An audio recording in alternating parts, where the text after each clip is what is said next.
Welcome everybody to Digital Audio Lecture Series on the audio industry. It's a 340R course here in digital media. But today we have a guest who I am really excited to talk with and about her very unique perspective on the industry that you guys and I get to see, but she gets to experience it from a couple of different lenses than the way that we experience it. And that is what we're going to unfold to everybody today about exactly what Rebecca does and the mysteries of how she got to be who she is. And I promise you guys, we're in for a fun ride because nothing about Rebecca is boring. And it's the truth. You can accept it. From adventures all around the world to being the first woman to do many really cool, incredible things to being one of the very best piano players in the world class piano player, vocal coach, teacher, all the other fun things that we'll let you expound on. But before we get into that, I'm going to just tell you guys how I met Rebecca really quick because in my last class, we were talking about the importance of networking and the importance of the conventions. I was on a JetBlue flight. I can't remember what year it was, but it was at a NAM convention, and you were either sitting right next to me or right up in front of me. And we started talking because I was like, you obviously just came from NAM. What did you do there? And Guess what? I don't mean to interrupt, Brian, but 2014, January. bam. So she remembered it. I was like, it was one of the years I went. I go out every year, so I can't ever. It's just kind of all blent together. But Oh my gosh, we're almost coming up on our 10-year anniversary, Brian. that is crazy. Yeah, we have to go do something. Are you in town at all in January? We'll have to go do something. We'll Celebrate. stay in touch. Yeah, Have to go definitely. jump on a flight somewhere and maybe down to Nam. But yeah, so this friendship and relationship that you guys see right here stem from a plane, an airplane, right? You guys met Carl earlier in this year, airplane, right? We met a couple other people in the year that stem from an airplane conversation. So when you are wearing headphones somewhat like this, you draw attention to yourself, and people are like, "Oh, I know those headphones. You must do something like what I do." And all of a sudden, you get into conversations that become friendships, that become you start working together, and you have a great time. But enough about that. Let's talk about Rebecca. I'm going to jump to speaker view here. And Rebecca, will you tell us exactly what it is that you do for a living? I just live. That's all I do. Really, I live. A lot of it depends on who you talk to. Some people will say I'm a producer. Some people will say I'm a conductor, a pianist, a vocal coach. Some people will say I'm like a psychologist. It really just depends. Some people say I'm a director. Honestly, for me, it's all under the same umbrella. I'm living and I'm finding experiences that I can give of myself, of my skills to support other people. And I truly feel like I'm the luckiest person on the planet because I haven't allowed anything to limit how I can be a part of life. And yes, it happens to be majority in the music show business industry, but it's not limited to that. And so that's why when I say, what do I do? I'm just living. And because when you choose to keep your mind open to any opportunity that comes your way, like your skills can probably be of some kind of value. And not only what you can give, what you receive in return is just priceless. And like what Brian said, networking is huge. And I would say that has been my number one thing in my life is I choose to live, which you're going to expand your network. And so you have limitless opportunities in life. So yeah, that's a little bit about me. A little bit about you. Now, I met you coming off of NAM, like we said, and you were out there as a pianist, right?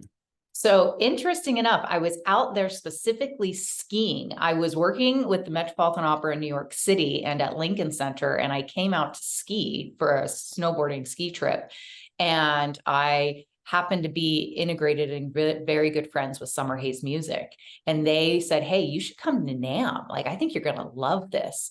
And again, I've done a lot of business and show business, but at that point, I was very much the performer, like the music director who creates the shows, the music shows versus not just like the business. So because I said, sure, I'd love to go to NAMM, I didn't realize this is really the backbone of the whole world business we're in, and meeting with the manufacturers and the presidents of these companies. And I just ate it up. And I said, sure, I think I can make that work in my schedule. And I did. And believe me, I mean, not just meeting Brian, which was awesome on the plane, because as you guys can tell, I'm very bashful and quite shy. So it just opened so many doors ever since I chose to say yes. Sure, I can go to NAMM for that 3-day weekend. Why not? I'll change my schedule again. And it's opened up amazing doors.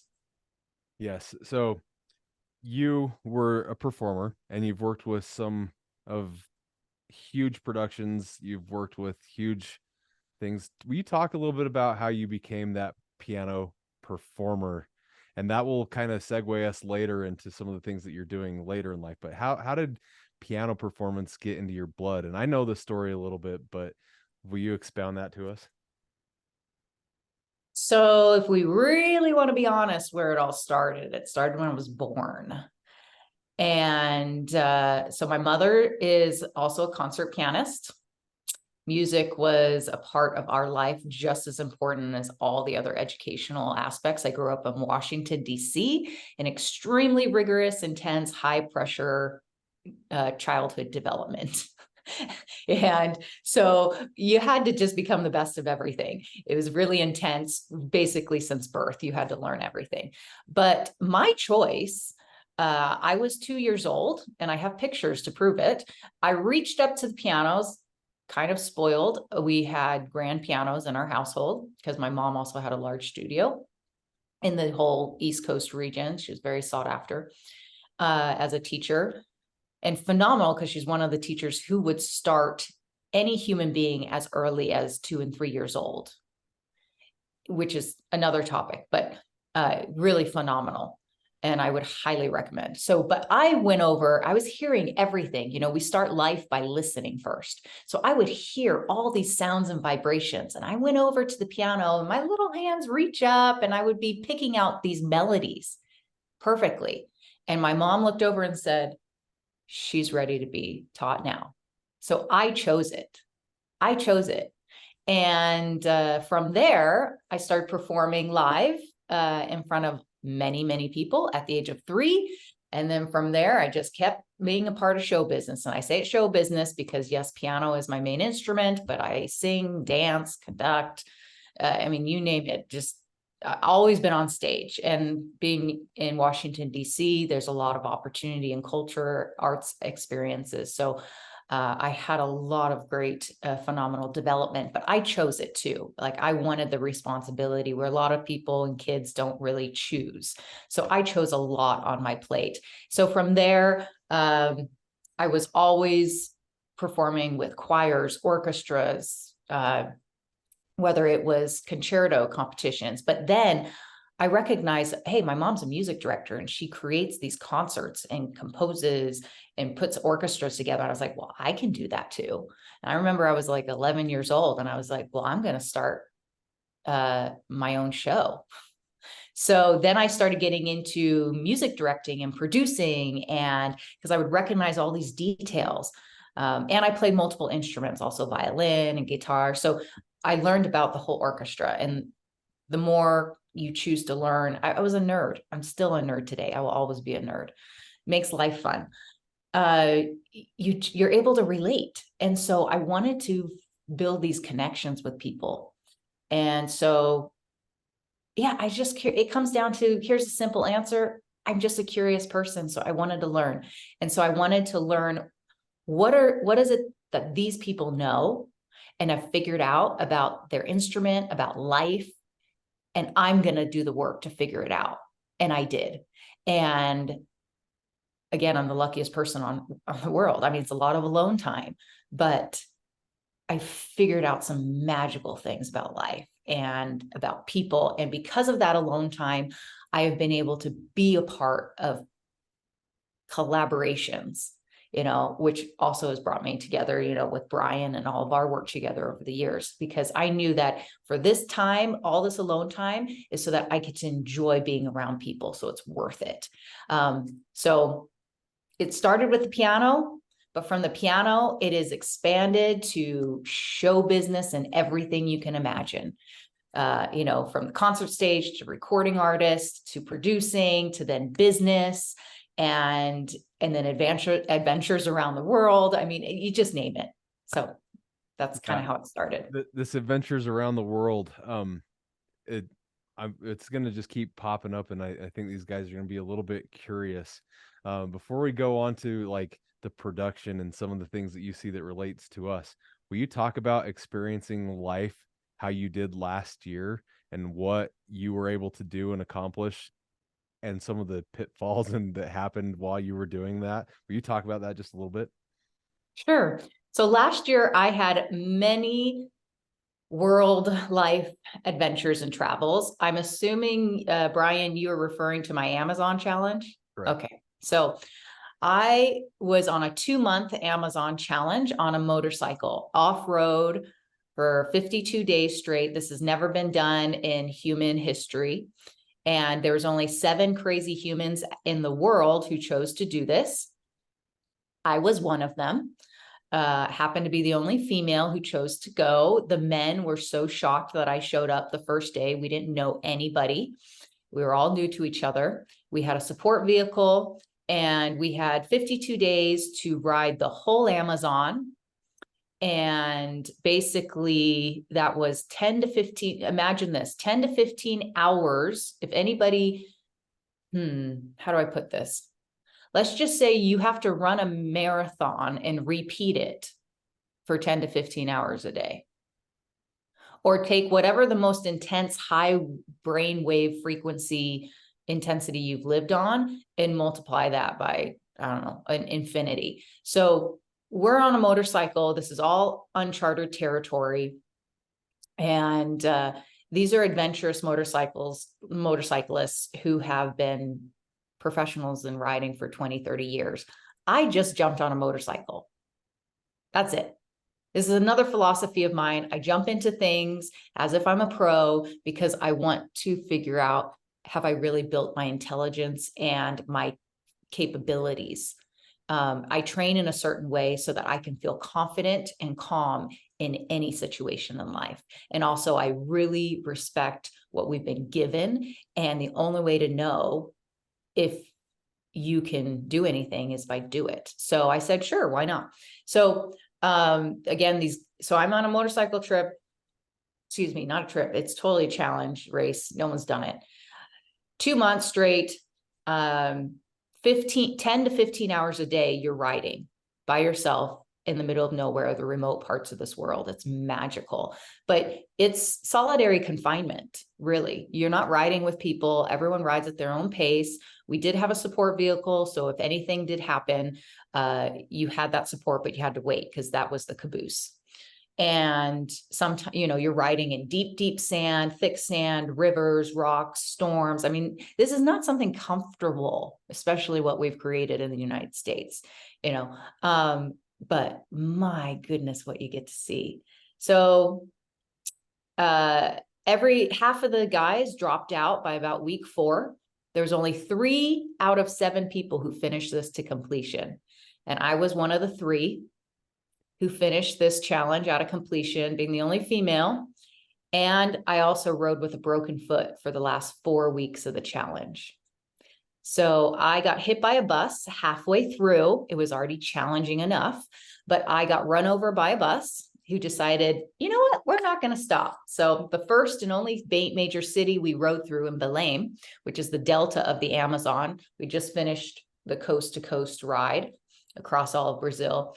And it's a very busy city and around the world. If anybody's traveled around the world or driven, there are no rules. It's called organized chaos. It actually makes so much sense if you sit back and watch it. Total sense, but it's not what you think in developed societies. So like, there's people going in every direction, every way, all speeds, and there it's like hyper awareness, attention. You just never know what's going to kill you, whether it's weather, nature, cars, animals. I mean, everything. Well, this bus, I mean, there's tons of people coming. So I slow down to this intersection just a little bit to yield so I didn't get run over. Well, this bus was not, people don't stop. You got to bulldoze your way through. So this truck bulldozed me and I got pushed out and fell on my left side. This is a motorcycle that weighs about 550 pounds.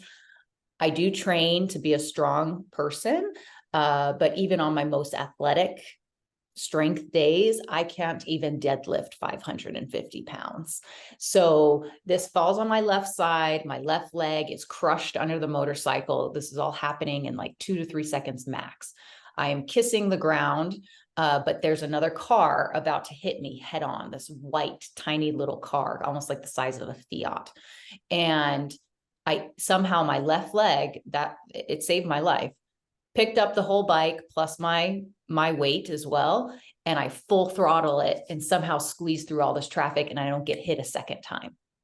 So, I mean, high adrenaline, crazy. I'm so lucky I only walked away with a broken foot. It could have been much worse, but that foot saved my life. And I chose to keep riding with one leg.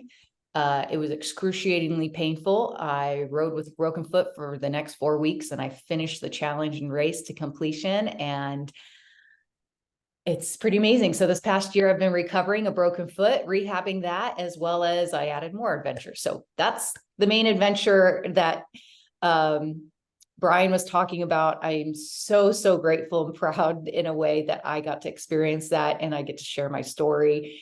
There's nothing like it, honestly. I'm still working on how do I really share the details. You're going to write a musical, right?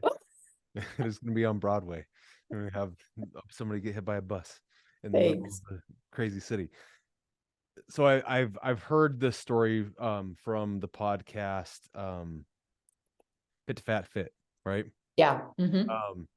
And so what I want to see if you're willing to do is, in this world of this recording studios, of digital audio, of the music business, of the performance business, what lessons did riding around the Amazon, dealing with all these crazy things, teach you about what you're capable of doing when you're producing, when you're teaching, when you're challenging yourself to new things? And as like these guys are students, what are some things that you could say, if you can do this, you can do anything? What could you relate to this? I really like that question.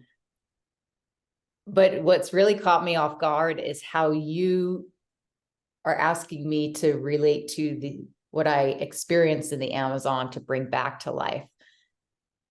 There's a lot. I would say in a simplistic term is stay flexible. You have to stay flexible. But it's interesting, Brian, because I have always been thinking up until this very moment, till you asked that question, was my whole training in music and audio actually prepared me to do what I did, the unbelievable, impossible in the Amazon. So if anything, music has, in all my training in the music, has actually developed my capabilities to do anything in life. And that's really what my book is about. And with the documentary and my experiences in the Amazon, it's that our intense training of music, it's very complex in the brain. And because of all of that study and training my whole life, I was able to be 1 out of 7 people that finished and only 3 people finished. And it's because it wasn't about the physicalities. It was about the mental, emotional endurance. And these men didn't have that. They'd been racing around tracks, or like going on a joyride for 1 to 3 hours, but no one had the long haul for 52 days doing the same thing day in, day out, like remote. I mean, just totally repeat, and still find the joy in that. And we as musicians, doesn't matter if you're an audio engineer, a film producer, an actual performer, it doesn't matter. We all understand it takes a lot of repetitive, consistent, in a sense, boring training. But because of that, I was able to keep my attention and interest in all the little details and stay focused so that I could actually complete an impossible challenge that has never been done. So if anything, for me, up until this moment, I've been thinking like, wow, like music is what prepared me for all of this in life, all the crazy extreme adventures I do. But I also love what you shared, because yes, I have so much I did gain and learn from the Amazon to bring back. And that's what I would say, stay flexible, because you must. But again, I learned flexibility also in music because I collaborate with so many people. And as much as I want it my way, it's not going to go my way. I'm with too many vibrations. You got to flow with their jam. Yeah.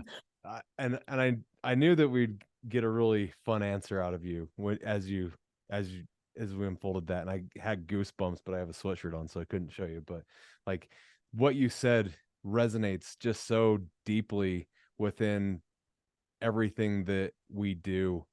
It's sometimes there's days that are terrible in the studio, and there are some days that are the best, most incredible day that you've ever experienced.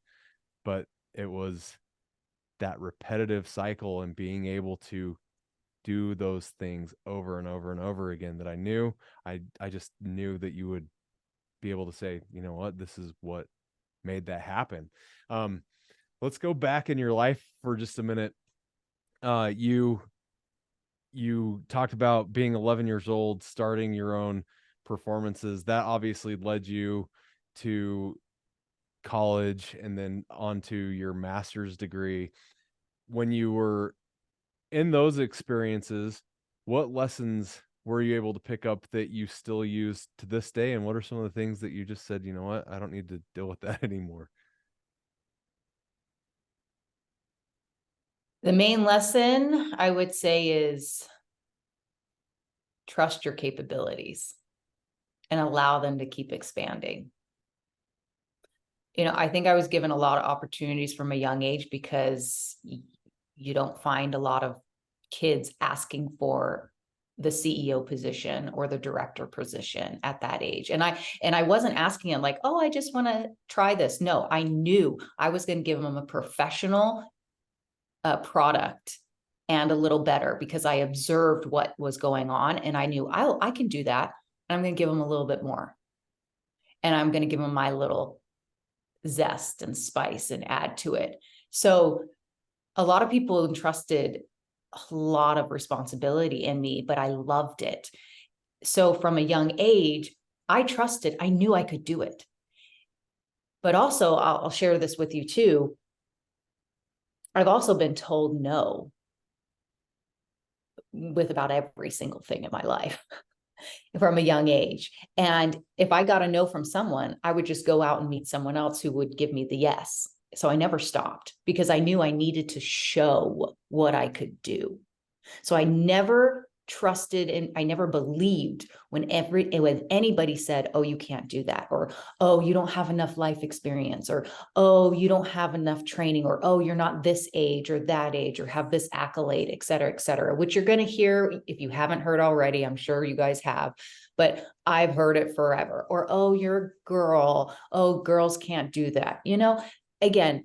And I don't play the gender card. I think it's irrelevant. We're humans. If you want to experience something, go make it happen. And that's what I've done. And I think because I started so young, I had whatever gut, this fire in me saying like, no, I'm not going to let anything stand in my way. And yes, I have gotten millions of no's, but it didn't matter because all I needed was one yes. And my goodness, those people who gave me an opportunity, I showed them everything, and I took 100% responsibility and never took anything for granted. But because of that, it led me to then, yes, my college experiences, bachelor's and master's degree, which I got not specifically for a degree. It was specifically that I knew there were certain people I needed to gain knowledge from and networking experience for the next chapter of my life. So I had a real reason why I did anything in my life. If not, I could care less about the degree. Forgive me, Brian. I'm not saying no to academia. I'm just saying have reason and purpose why you are where you are at any moment in life. If not, get out of it. Don't waste your time. But you can learn anything and everything in every situation. And yeah, so it takes a lot of work in advance. You have to prepare. Like I would write down and prepare. Okay, I'm going to go talk to this person. I need to ask them this, this, and this, and this. And I would show up and boom, boom, boom, boom, boom. And they're like, whoa, my goodness, she's different. She's for real. And so just know what you want, but also stay flexible in what you are also able to gain, because it may be completely different than what you thought. We have no idea about an outcome. We really don't. No control over outcomes. But what we can do is act and put forth our effort. And then that opens up the limitless possibilities. Everyone thinks, oh, okay, like, all right, I'm going to do this kind of effort and I'm going to receive this kind of reward.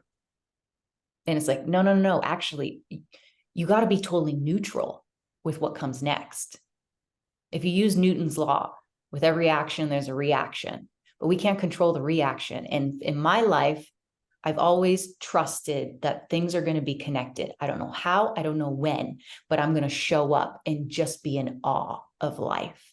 And because of that, I show up and I really am neutral. Like when people think, oh, you're expecting this and this, I'm like, no, I really don't. I'm asking you a question, or I'm showing up with some kind of skill, but I have no idea what's coming back to me. Sometimes it's great. Sometimes it's not too great, but you got to stay neutral. And that's how you can stay calm and navigate through all the twists and turns of what comes next. So,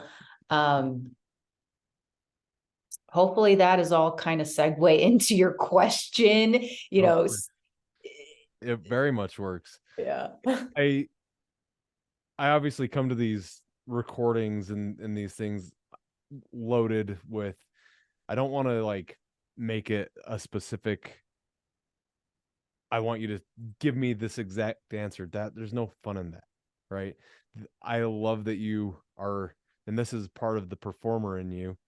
You're very ready to spontaneously assess the situation and perform, right? And that's something that I've always appreciated about you. If it's at Summer Hayes Music Hall, say, hey, will you record for us? Why? We're doing an experiment. Will you let us just record you? Okay, sure, fine. Or if it's this and what are you going to ask me? Well, I've got like 10 questions that we kind of need to kind of go over, but I don't want to ask them in what is your name? Who are, like that's not fun. The fun Mhm. part of this is that performance that we're able to get off of each other to really learn what you've explained, the art of living, right? That's what you are about. That's what I know. If somebody asked me who is Rebecca Pacheco, I'd be like, alive. Well, what does she do? She lives, right? That's how I would experience it. Because yes, she is a piano player. Yes, she's a producer. Yes, she's a vocal coach. Yes, she can coach you in just about any and everything that exists. But how you get there is because you are alive, right? You accept what's around you and you do it. Now, you guys that are here with us in here, She was dancing still when she had a broken foot, and I've seen those pictures. I've seen little videos of that, right? She's in the Andes with people experiencing life, even though most people would say, well, I'm hurt now, so I I just need to be shut down and woe is me. No, this is a person who you guys, this is in front of us right now, who, in spite of the problems, is finding a solution to make things happen. And there's lessons to be learned in that that go way beyond what I can ever teach you in a classroom. But follow Rebecca, watch what she does, and you guys will have the prime example of how to live life. Because, like I said before we started recording, where is Rebecca in the world today? Well, we don't know, but she's out there living life somewhere, right? And as you guys get into your own careers, as you're here at school, there are parallels to things that you can learn from what she's saying. So as we continue this conversation, think about some of those things. And as we get to your questions, there are things that she can answer that will help you guys and guide you guys. So obviously, one of your main professional influences is your mother, but who else is somebody that's influenced you in your life to help you to understand and developing who you are? You know, I'm already going to get emotional. There's so many people, but the first person that comes to my mind, and if he ends up watching this, his name is Warren Jones. And I know I'm not the only one who has received unbelievable experiences and support from him. This man was not just a teacher, a mentor, but just a beautiful human being. And I think all of you guys have probably had enough experiences in life to realize that not all teachers are the same, not all human beings are the same. And when you find someone who chooses to be real, I mean, really real, that's priceless. And this person has been one of my biggest cheerleaders when I haven't had any support other than my own self. By the way, excuse me, I'm being emotional and female, but I don't hide anything. It's just who I am. I live in the present moment. So it's going to be a little emotional. And because again, I truly know I'm the luckiest person on earth because I've been given some of the most precious gifts, and I can't do this life alone. And I've been given people, and I know you guys have been given people if you allow yourself to receive them. There have been people in my life who have directed me, who've reminded me, but you can't close yourself off to that, no matter how difficult things may be or how jaded you may feel. But there are beautiful people in this world, and we don't do anything alone, nothing alone. So Warren Jones, this is a shout out to you. It's a huge tribute. I keep saying he's here and alive for me, but I know I can't say that. It's not, it's selfish because he has impacted so many people's lives. So many. I know that. But I'm extremely grateful for him. So he's been one of my rocks, even though I haven't seen him in person a ton since our training together, but we've stayed in touch. We've had telephone, and it's just what a beautiful, beautiful experiences I've had. So he was incredible time in my life, I would say. I would say there's no coincidences in life if you choose to open your eyes and be ready for it. That's awesome. I really love that answer. I don't know personally who he is, but I wrote him down because I'm going to go look him up now. I want to know. He's one of the most esteemed collaborative pianists based in New York City. conductor, pianist, vocal coach. I met him at Manhattan School of Music. That's actually why I chose to go and get a master's degree specifically to meet him. I could have cared less about a degree again, but I was already working and doing a lot of jobs on the East Coast between Boston, New York City, and Philadelphia. And I had a very good friend at the Met who said, you need to work with this man.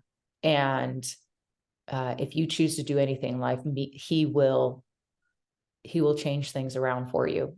And I'm not saying that like in a business way. It's a life way. And we need to be open and allow each other to support each other in life that way. Yes. And I did. I trusted it. And again, I'm the luckiest person that I had that experience and that he has continued to be in my life, because those reminders of his kind of support and cheerleading me on in so many ways, the timing of it, again, like if you believe in karma, the universe, I mean, whatever vocabulary you want to use, it's connected. And it's real life magic. If you really think about it, it's amazing. It's just, it's real life magic. Yeah, I love it. It's like you said, you don't meet people come into your life for a reason. And again, whether it's somebody sitting by you on an airplane randomly, if it's somebody that you bump into and there's something that you recognize within that person, you never know what awesome things you can learn from them. And when you said, it goes beyond school, you're right, because at school, students all get to be around other people who are seeking very similar instruction from the universe, right? And sometimes the person sitting next to you is just as valuable in the classroom as I am as the instructor, because we don't all have the exact same experience. And we have students that come in that have a lot of experience in this degree, and we have students that come in with no experience in this degree. And this is something that they want. But that doesn't mean that one person is more valuable than the other person, because you guys don't know what that other person brings to the table. And I was able to interview a really prolific guitar player many years ago named Tosin Abasi, and he said the same thing. He's like, don't discredit your fellow student, because you can learn from them sometimes more than what you can learn from your professor. And that's another thing about you. You're always curious and you're learning. And I do know that, because if we're shooting camera stuff, if we're recording, it doesn't matter. You're always asking questions about, so what are you doing with that? And it's like, people don't ask that sometimes. They just expect it to be like, oh, okay, cool. Well, you know what you're doing. Go ahead. You're like, what? So what are you doing? And make sure you get this detail, because it's important to me. And it's like, oh, I wouldn't have thought about that. I'm so glad you vocalized that. We have a music video coming out next week, right? We do. I'm so excited. And Brian's been so awesome to jump in and do this with us. Oh my gosh, I can't wait. But like small details that normally I wouldn't think of. Make sure to get our shoes. We have jewelry. Make sure to highlight the jewelry. Make sure that you can get at least this in the shot. Like things that normally I'd be like, okay, I'm focused on the shot. It's like, oh, you know what? You're absolutely right. And that something about you is you do pay very particular attention to small details, but that's the magic about you, right? As you find these small details that really highlight and accentuate what makes your projects unique. And with that, who are some of the coolest clients that you've been able to work with, and what are some of the coolest gigs that you've had in your professional career? Oh, I would say every single experience I've had has been the coolest ever, really, because they're all unique. You cannot recreate another human being. You cannot recreate energy and vibrations the same. It will never be the same, especially if you live in the acoustic world and connections with people. I mean, really quickly at the top of my head, I've had some of the most incredible experiences with a singer called Janine DeBeek. She is a soprano that mainly you'll see her in opera companies around the world, but I've been so fortunate not just to perform with her, but she's just been such a dear friend of mine since the beginning. We met in New York City, and Brian mentioned, you know, you can learn from your peers and your classmates. Well, guess what? We've been together forever. It doesn't matter where we are in the world, and with our career and performing, we've stayed in touch. But because of that, even when we have connected on the musical terms, there's a different essence. It's a different essence of beauty because we have a deeper understanding of each other's lives. And so, my goodness, it's always been just a godsend to be able to work with someone like her. Not only does she have a beautiful voice, but her soul is unbelievable. And so Janine DeBeek, I would check her out. She's funny beyond means. Oh my gosh. we're definitely sisters from a different mothers, you know. Yeah. And we just can laugh and laugh and laugh and be ourselves, not just classical serious musicians. No, we just have a blast. So Janine DeBeek, that those connections that are incredible because we know each other's lives. So the musical, it just enhances the music. I've also had, if I talk about ensembles, some of my favorite ensemble experiences have been touring around with jazz bands and just chill. Again, I'm one of the few classical musicians who loves to, I've worked in all genres.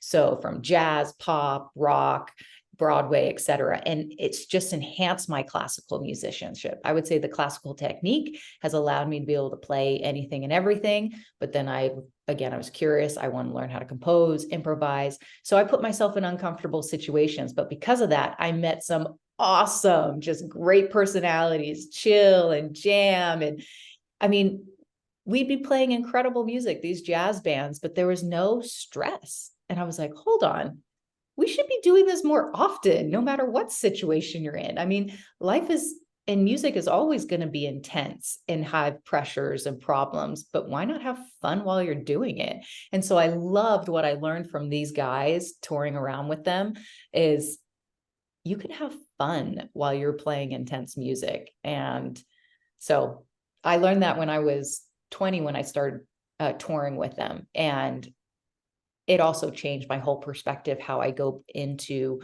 working with the classical industry as well. And I love it. Just have a good perspective in life. I don't think he's on the call today. We have a really great jazz musician that's usually in this class, but I don't see him on because I know he's a jazz pianist, and he's really, really fun to, we'll just play him a snippet of a song, say, okay, figure it out. He's got like 7 seconds and he playing it. And that's what I love about jazz, is just like, Awesome. oh, you know what? I got to just go with it. And if there's a mistake, it's a mistake, but I'm not going to tell anybody it's a mistake. And that's jazz, right? Is like, Yeah. just go with it. Jazz teaches you a lot about life, I think, because it is you know what? Mhm. You like, jazz is, you roll with the punches and you just keep going and playing, and you just have to vibe with the people around you. So I'm really glad that you brought that up, because there's something cool about jazz that just, Yeah. this is In life. jazz, I love that you mentioned, excuse me for interrupting, Brian, but I just wanted to tag into that with jazz. You learn that there are no wrong notes. It's about how you get out of it and how you lead into something else. And because of that perspective, I put it into classical music or any other serious music, as we call it, right? But it's not about anything wrong. It's how you're going to lead into something next.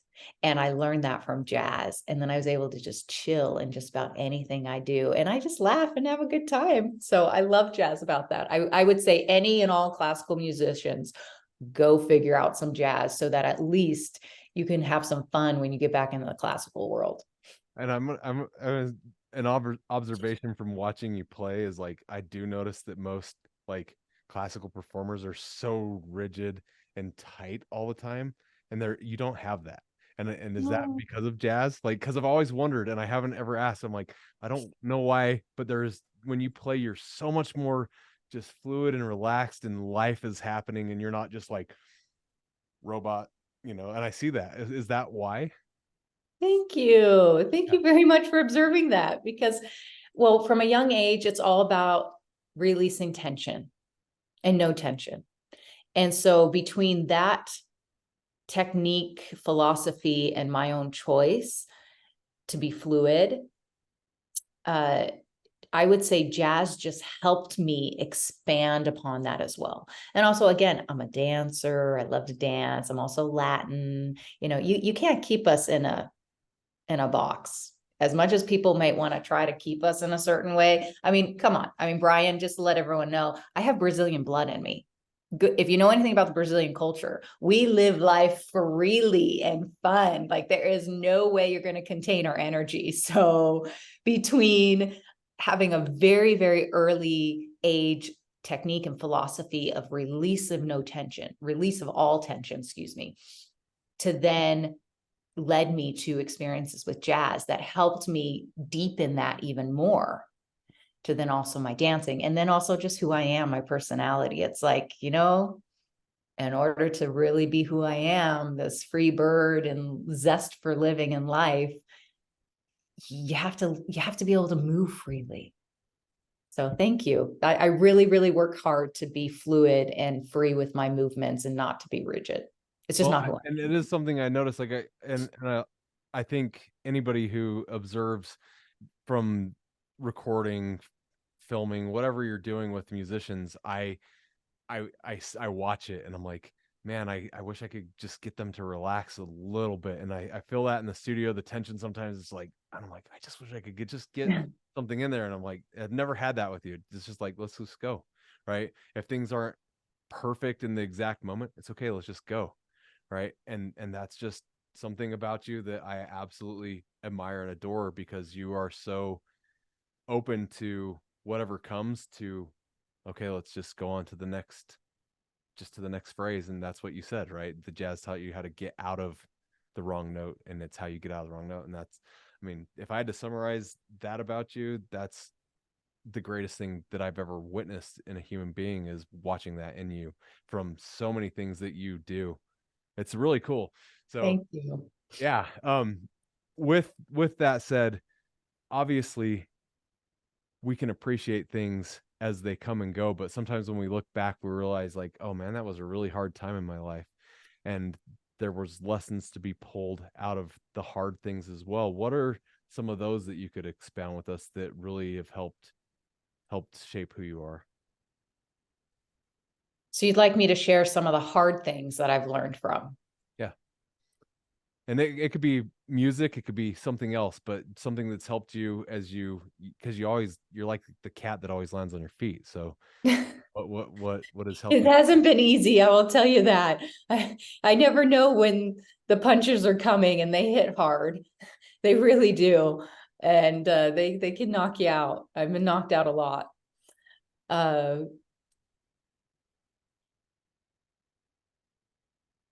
Again, there's something inside of me that never allowed myself to stop.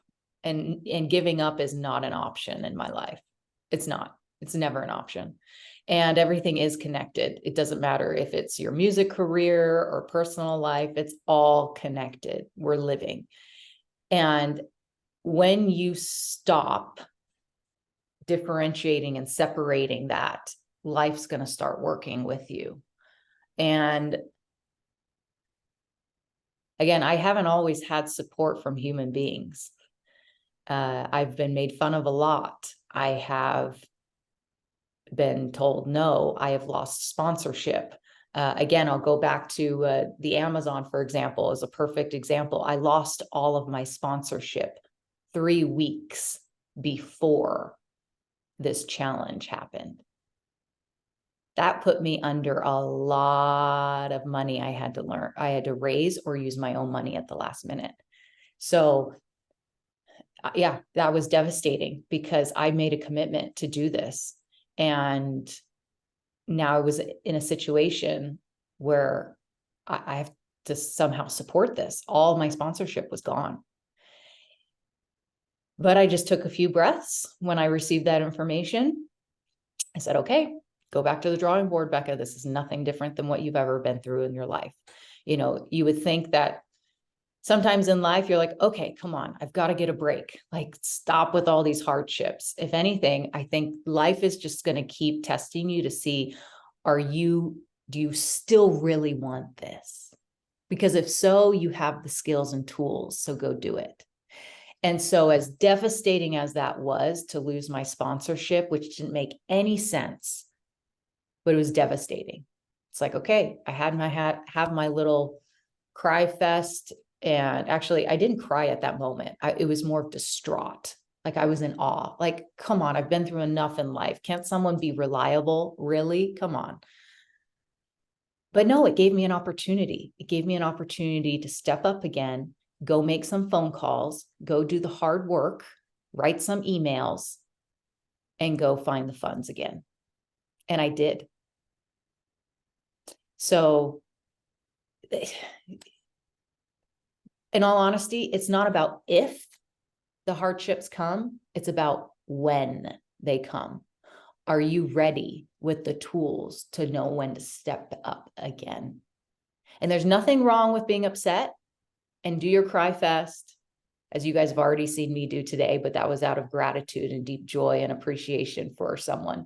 But there's nothing wrong with any and all emotions. So accept it all, but then you have to learn how to discipline emotions and move on, because we have all the tools and capabilities, but then you got to do it. And I did. And then I made another impossible thing happen. So that's one of the most recent difficulties. I was like, come on, seriously. But again, it taught me, it's like life is going to keep seeing if you're really who you are. Yeah. And the only way you know who you are is by doing it. It's not talk. Nothing is talk. You have to do it.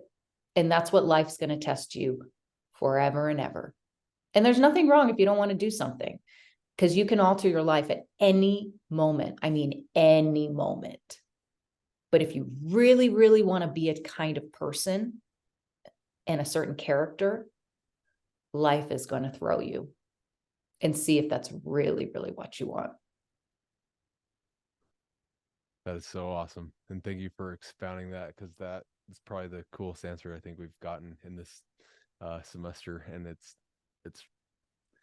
profound, it's deep, and it's just so home with me, and what I've experienced in this last year too. And that's a conversation for a different day. But in the men's coaching group that I'm in with my coach, we always say the obstacle is the way. And everybody tries to get around the obstacle, to get out of the obstacle, to avoid the obstacle, but everywhere you turn, the obstacle is there. And when you overcome that obstacle, there's another obstacle. But we learn from the previous challenges how to move forward. So I really appreciate you expounding that to us. I know you live in the moment, but where do you see yourself in the future, in the next couple of years, and what you're doing, and how is your life and your professional career playing out in the next couple of years in your mind? Well, we're going to do some more projects together, Brian. Oh yeah. Definitely. I'm coming back to Utah, so just wait. So yeah, I hope I just get to keep it creating, really. I'm going to keep traveling the world. I'm not stopping. You know, traveling is quite exhausting. It's not what people think.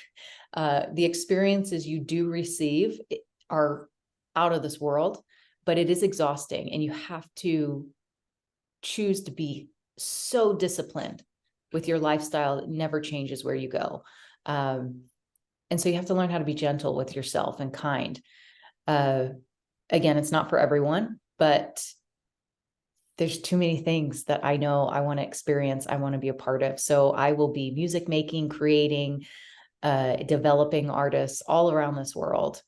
And who knows where that will be. It'll be from the highest to high mountains to the most beautiful beaches and jungles, to then also, again, I will be coming back to Utah and making some more creations. And so I'm so excited. I absolutely love collaborating with people and making them shine at their greatest and helping them build that confidence that they can. And all I am, it's not me. I'm just an instrument that supports and reminds them what's already inside of them and what is remarkable and unique. And so I just hope I get to have more experiences like that, to be there for other people, which then I also learn so much in return. Awesome. We want to have you come out to the school, do a recording seminar with you, learn some cool piano techniques and record you playing the piano, because that you guys haven't experienced the piano. It's so fun to watch Rebecca play the piano, and she's such a master at the craft that as she lets the piano release that which is held within it, that something magic happens in the air. And I don't know how to, again, put this into words, but it's Thank really you. fun watching somebody who's so masterful at their craft. And I want you guys to experience that. So we're going to figure out a way to get you out here to the university and record you, even though it's not on your piano of choice. We still know that you've got your weapon of choice, but we do have the weapon that you can create with, and it's so fun to watch her create on the piano. For the last couple minutes of this conversation, I'm going to turn the time over to my students here to ask you any questions that they might have.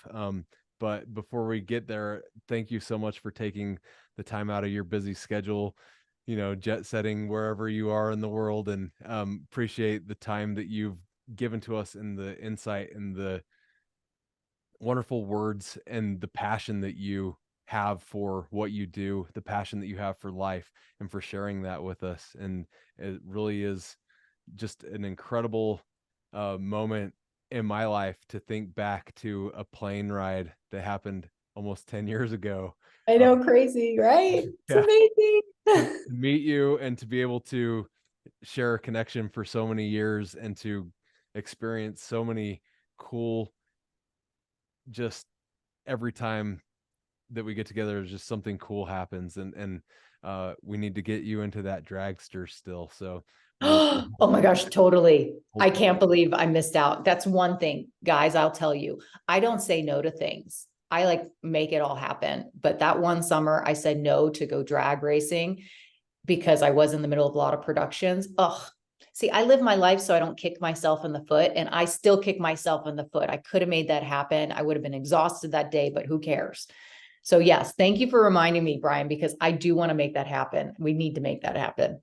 Right. You guys met Eric Alexander earlier this semester. He talked about his dragsters. Rebecca was over at his shop listening to some of the recordings we were doing, and she was like, "What's that?" She was, but it was more like, "Hey," and he was like, "You want to go?" And he made the invitation, so we got to get you in it and got to film it when you do it, because that'll be fun. But let me turn the time over to my students now. You guys have questions, feel free to put your hand up, ask some questions, and ask Rebecca what types of things that you guys can learn from her, whatever those questions may be. Time's yours. Now they're all thinking. Play the Jeopardy music in the background. I know, right? If John was here, he'd already had 30 of them. And I really wish that John would have been here, but that's okay. That's okay. It's okay. So I have a question about for those who are here, what do you enjoy doing outside of audio engineering? Good question. Go ahead, Zach.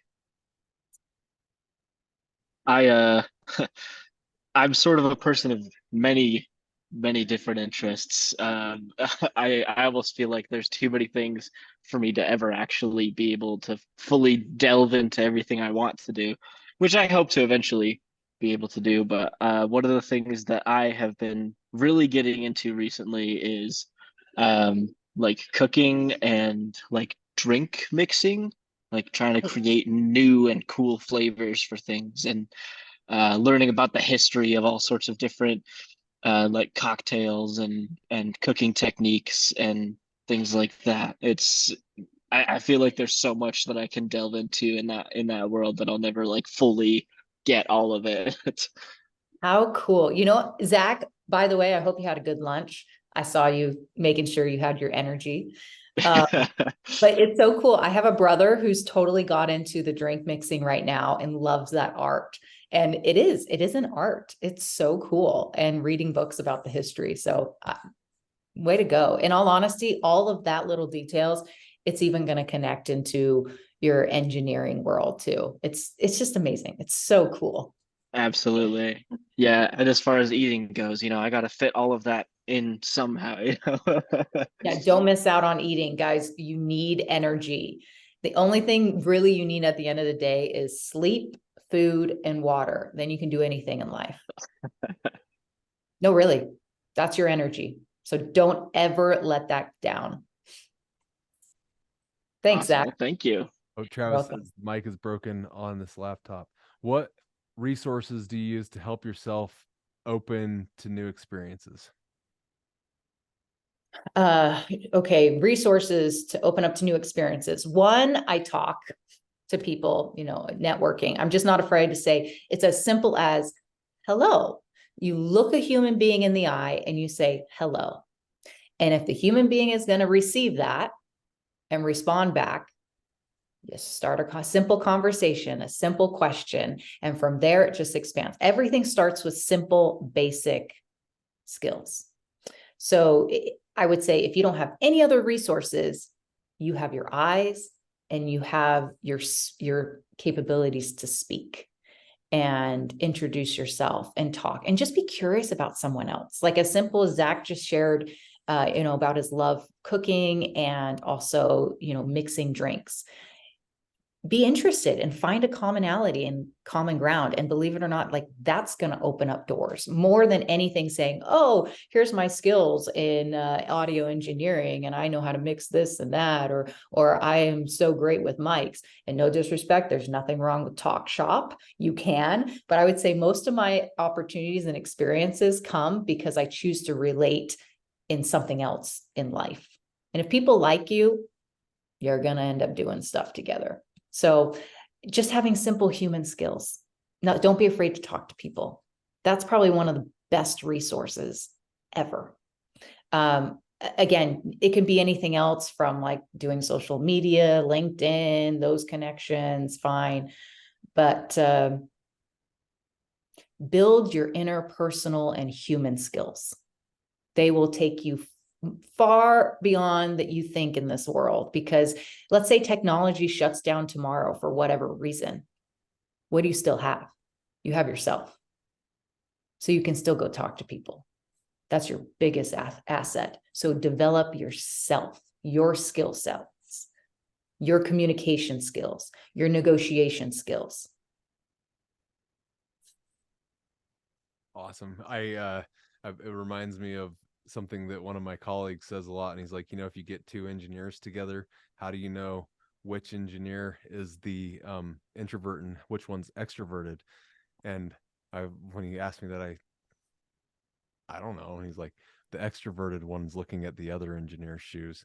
And he said, look it in the eyes, because engineers sometimes have that hard time about like looking the other person in the eye can be the scary experience. But that's such a valuable point, because it's the soft skills that will get you guys a human connection, that gets you jobs later on that we can't teach you in school. That's why I make you guys talk to each other in class sometimes. Like, go talk to the other person, work in that group, go become friends with the people that you're in school with, because like Rebecca said, who was one of her greatest assets in her life is somebody that she met in school, right? So you never know when you guys are sitting around uh that little hall of, I don't know what we call that room, where, yeah.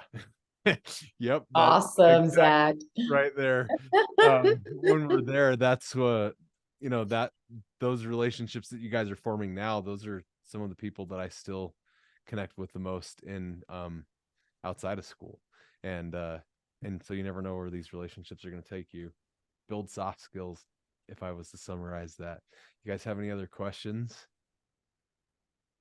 Yep, Zach's got another one.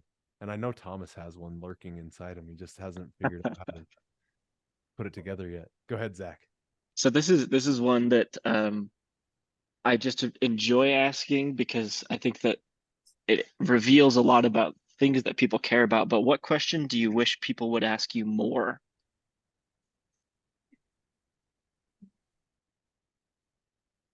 What I do when I'm not at the piano or with a music score. People think I eat, breathe, and drink music. And the reality is, sure, I do, but I live in vibrations. But that doesn't mean I'm glued to a piano. And believe it or not, when I'm off the clock, I don't touch the piano. It doesn't come to my brain. And maybe it's because I've spent my whole life since birth at the piano, but I have so many passions in life, and I'm not a pianist. It's just one aspect of my life. So it'd be nice if people would recognize that I'm not a one-faceted individual. Neither are you, neither is anybody else. It just it's one thing I've spent a ridiculous amount of hours and attention with, but it would be nice to have more people ask, well, what do you really enjoy doing? That's why I asked you guys as well. What do you enjoy doing when you're not a part of the audio engineer time? Because we are more than what we do at work.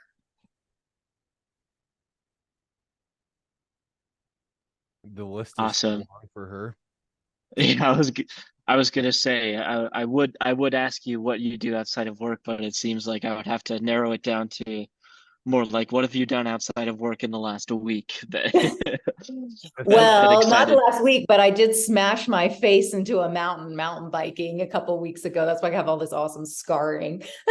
I decided to fly into a mountain, and unfortunately the mountain didn't become malleable. I asked it to become soft, but it didn't. So it's what happens. That's I, awesome. I saw the day after. The that was a That was fun the day after our video shoot. I was like, talk about timing. Had a beautiful video shoot, and the next day I smashed my face into a mountain. Oh gosh. that was and she's like, I'm coming over. It's I okay. had the biggest lips. I had the biggest lips. They were natural lip enhancement and Botox. I was like, and I couldn't talk. I was like, hey, Brian, I can't even talk. I was like, my girlfriend spent so much money on all this lip enhancement, and I got it for free. All I had to do was fly into a mountain. You want to know what she did this week? I can list one of the activities. Biking in the desert. I did do that. I'm still mountain biking too, guys. See, it doesn't scare me if I have a crash or fall or get hit by a bus on a motorcycle. I've still been on a motorcycle again many times. I've been on a mountain bike after I smashed my face and it collapsed. You know, just don't let anything stop you. It's just one incident. Learn and keep going. Yep. No fear. Questions that we can get to before pass the time on. Let her go live her adventurous life. Thomas, you got one in you. I know you do. You're like hesitant on it. It's okay. We'll have Rebecca come into the school and we'll figure out, and you guys can ask her more questions. Rebecca, again, thank you for your time. It's always a pleasure to spend and learn from you, and to be able to learn and hear your story. It's so fun. And Thank you. the lessons that you have garnered traveling the world are so fun to be able to put into perspective in what we do. You understand this business in very, very unique ways that these guys will explore in their career. So it's very fortunate to have you with us. Thank you for your time. And I can't wait till we connect again. So I would love that. Hey, thank you all for letting me be here today and sharing a little bit of myself, but also Brian, thanks for all the questions, just including me into your class session today. And it's been really great. thank you. All right. Thank you. You're welcome. Hey, It's you guys not have a great recording. day. Enjoy all the mixing, Zach. Keep it up.